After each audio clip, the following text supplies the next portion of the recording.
Hello again, and welcome to lesson 2 of the Healing Parent Free Training Program. And this lesson is called Looking Past the Label. Everything, absolutely everything about a child's life emanates from one source within the child's being, and that is the feeling of self-worth. This sense of self-worth, or what we often refer to as the self-esteem, determines what the child thinks, what the child is feeling, what the child believes. It determines how the child responds to other people and to life and to events. It is the lens through which the child views their world. And it is the fountain of all emotional, social, academic and physical well-being. So this sense of self-worth is so important. It is really the core of the child's being. And at this core is the life force energy of the child. And it is also the source of all success.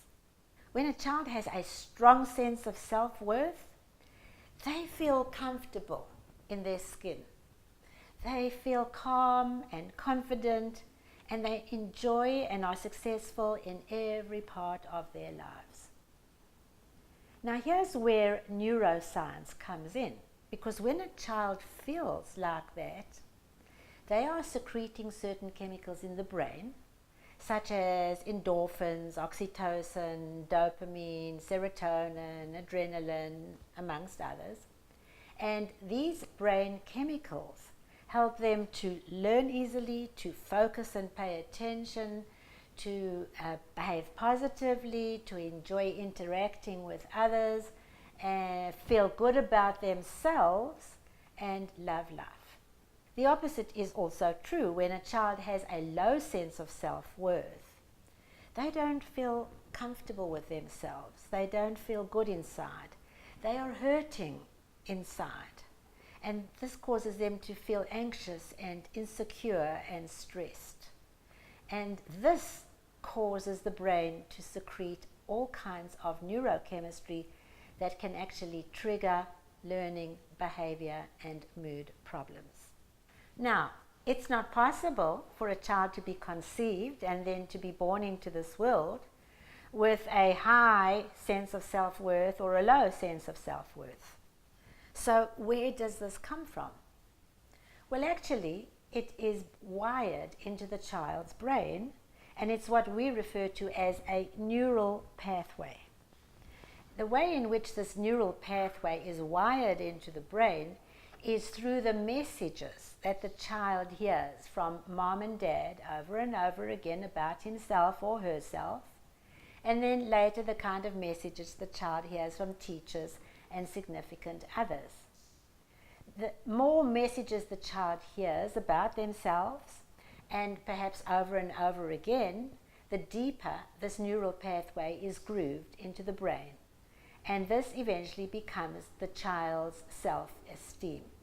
So you can see how very important it is that parents know exactly how to wire the correct positive messages into the child's brain, how to enhance the child's self-esteem.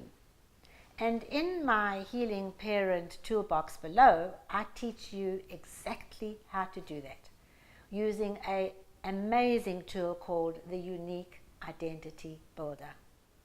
It is true that it is important to start this process as early in the child's life as possible, but please know that it is never too late to wire a positive neural pathway into your child's brain in which they get to know and feel their self-worth.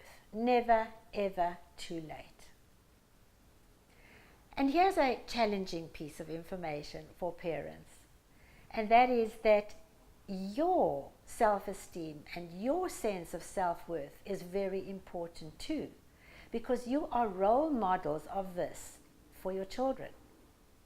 And your children know if you have a low self-esteem they are so sensitive, so perceptive, so smart. And if they sense that you are struggling with your own sense of self-worth, this will make it much more difficult for them to have a positive, strong sense of self-worth for themselves. So please be sure to heal your own sense of self-worth. And you can use exactly the same tools that I teach you for your children, for yourself.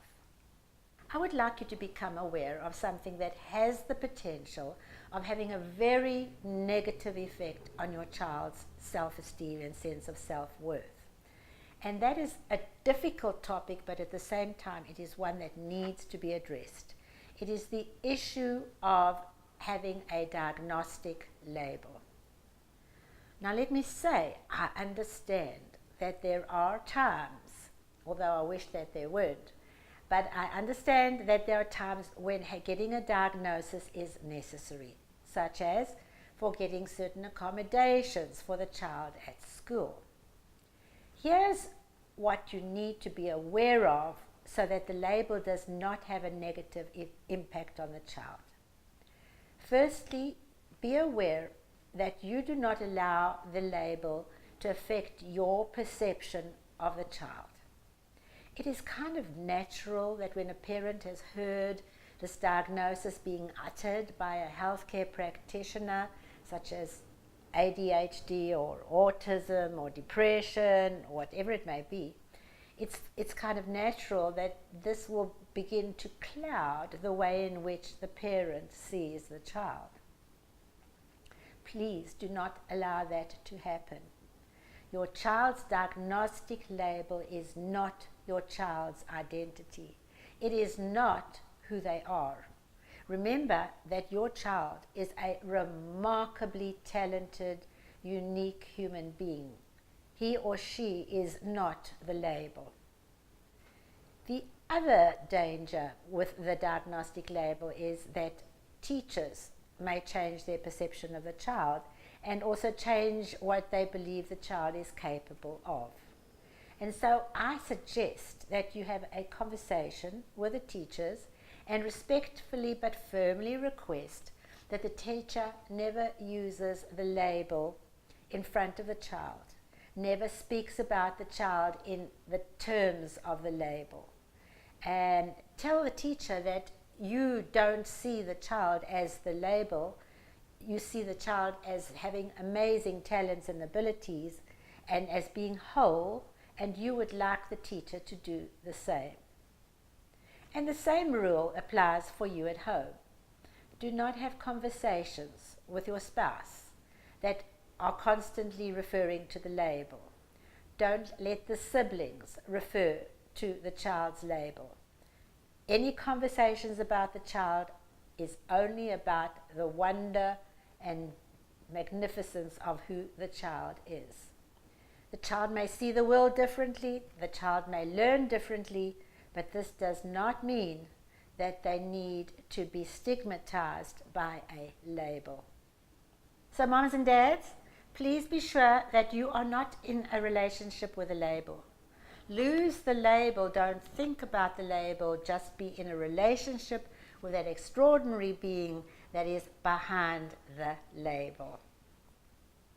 And you'll be amazed at the difference this will make to your child's sense of self-worth. Because very often, the label becomes your child's self-fulfilling prophecy. If he hears himself referred to in the terms of the label over and over again, he will become the label. I remember a wonderful 8-year-old boy who visited with me. Let's call him David. And he walked into my office and said, "Hello, Dr. Sandy. I've got ADHD. My name is David." And what he had actually done is made David his middle name and made ADHD his primary identity. This is something you really do want to avoid. Your child is so much more than that diagnostic label. Now I know that many of you who are watching this will, for all kinds of reasons, not be able to have private consultation with me. And this has prompted me to create the Healing Parent Toolbox in a way that is exactly like having private consultations with me at a considerably reduced price. The Healing Parent Toolbox contains exactly the same information that I teach my clients. That is the 3 fundamental pieces of information that you will need in order to be a healing parent, and the 3 foundational tools that you will need in order to start the healing process in a very powerful way. Included also in the Healing Parent Toolbox is a personal scorecard just for you, so that you can look at what kind of areas do you as a parent need to heal for yourself. And there is a free copy of my book. So sign up and let's begin the consultation.